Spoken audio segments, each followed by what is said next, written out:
Welcome to episode number 4 of the bulking series. I'm Sean O'Grady, and today we're going to go over my most recent deadlifting day so I can kind of give you a breakdown of what I was doing and maybe even some PRs. Definitely a PR attempt, who knows. With that said, roll the intro. If you're new here to the channel and you enjoy today's content, please be sure to comment, like, subscribe, all of that good stuff. Now with that out of the way, let's go ahead and get into my deadlifting day. As you can see here on the camera, we kind of just start off going light. We do a couple of reps of 135, move it up to 225, and then we start getting into our working sets. My first working set is going to be 315, and usually that goes pretty smoothly. Never really had too much of an issue with 315, or at least not for the last couple of years.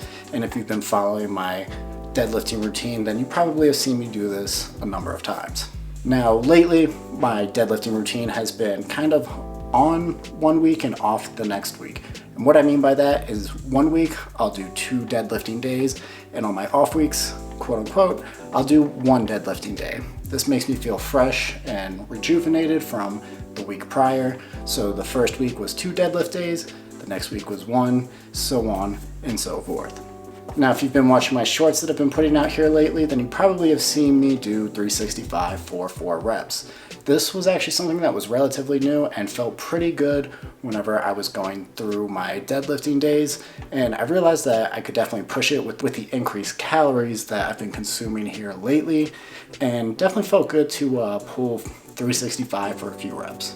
So with that out of the way, I decided that I was going to try and push myself on 405, and when I did 405, I was thinking that I would try to go between 3 and 4 reps and see how that feels.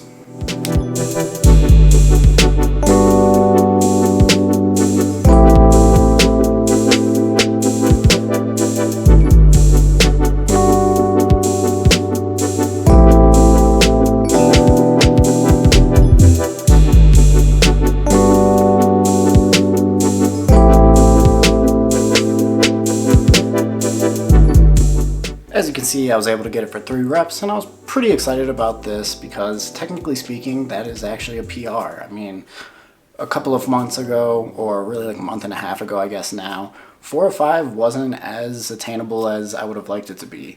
This is kind of the reason why I decided to go on the bulk in the first place. I wasn't as strong as I was at one point in time, and you know, the fact that 405 was such a struggle and it felt like I should be further along than deadlifting 405 kind of motivated me to want to actually put weight on and, you know, try to see how strong I could get, not just how big I could get for the purposes of aesthetics. Don't get me wrong, I mean, getting bigger and more muscular is definitely a motivator when it comes to working out. It always feels good to physically see the progress, but sometimes it's a little bit overrated.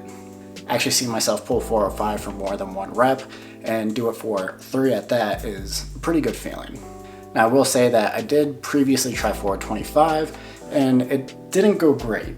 Here's a playback for those of you that missed it.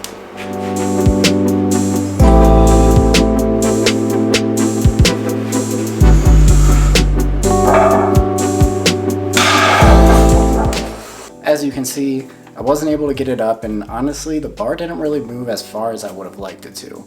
I figured that after a couple of weeks of getting back into deadlifting, I was going to be able to pull 425 and kind of continue some momentum, but that didn't really happen. So this time, I decided to really put myself out there and go for 425 again and see if I was able to pull that weight. So, like any other good man would do, I used 2 additional 5-pound plates on each side. And this is because I simply don't have enough 45-pound weights to actually get up to 405, and why would I, right? I mean, previously I wasn't able to actually deadlift 405 for more than 1 rep, so having a bunch of additional weights like 5 pounds, 10 pounds, 25 pounds and 2.5s made more sense. And on the very next set, this is what I was able to do.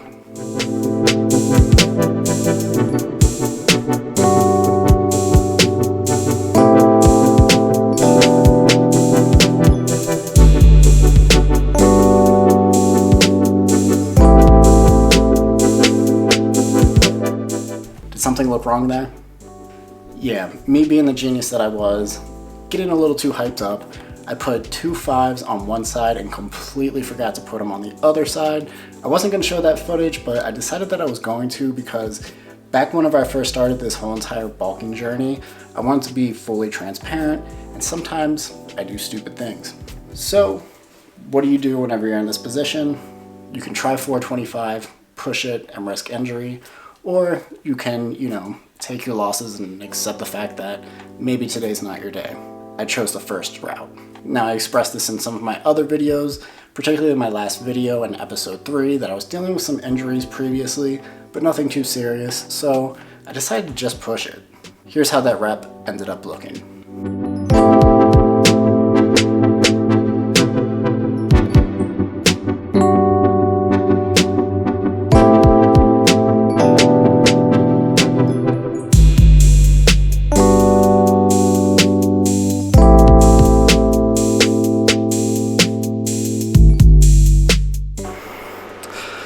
There it is, 425. Not the cleanest rep, to be honest. I feel like I might have had a little bit of an arch in my lower back, but for the most part, pretty happy with that. Especially given the fact that I was doing full deadlift day here. And yeah, pretty happy to see some results out of this bulk, especially because, you start to get in your head a little bit about gaining weight and kind of your overall body image. So it's nice to see those changes happen and kind of gives you a little bit of certainty about whether or not you're gaining fat or muscle. I finally got 425, and this is a huge accomplishment for me personally. I know there's a lot of people out there that could probably do that with ease, but for me, getting back into this journey and for someone that was keeping myself on the leaner side of, from a body fat percentage standpoint anyways, it felt really good to just kind of break that plateau, because 425 was a number that just didn't seem possible a couple of weeks ago. And I think this really speaks to the progress and the tangible results that you see whenever you're bulking. I'm not suggesting everybody bulk. I'm just saying that for me personally, it was something that really has come with a lot of benefits, particularly feeling stronger and being more motivated throughout my workouts. So I did cut it there, but I do want to share a couple of tips and cues that I think really helped me out. The first one I mentioned in my last video, and it was something that I hadn't quite perfected at the time, but something that I'm also getting better at. Typically, my toes would be straight forward. When I point them out, I notice that I'm able to get kind of the side of my legs, my quads, right, activated, and I think that really helps from the initiating pull of the deadlift. But one tip that I think really helped me get over the top here was this tip that I heard from Zach T-Lander. If you don't know who that is, he's a YouTuber, but also a professional strength coach. Really smart guy, and I enjoy his content, so I've consumed a good bit of it the last year or so. And one tip that he had was driving his head through the ceiling. So if you're watching back on the 425 deadlift, you'll notice that I keep my head up. I'm trying to look up so that way I can kind of keep that reminder of pushing my head through the ceiling, and that, for whatever reason, I don't know why, seemed to work. Then again, I could just be getting stronger because of the bulk. Who knows, but it's just something that I think really helped me out, and maybe it's worth trying. I'm not a professional strength training coach or, a PT or anything like that. It's just something that helped me out, so I wanted to share that with you all. And it's the reason why I'm actually posting 2 videos this week as opposed to 1, because I was able to hit that PR. I think it might be beneficial for some of you to hear that and to kind of see the results. So hopefully that helps you out if you're trying to increase your deadlift or, get bigger numbers on those, heavy lifts, bench, deadlift, squat, overhead press, whatever it might be. Not so much just the tips, but the actual fact that I think bulking has been so stigmatized, in the last couple of years in the fitness industry. And for me personally, I feel like I'm gaining some benefits from getting bigger and getting stronger. Now, I'm not going crazy. There's no dirty bulk.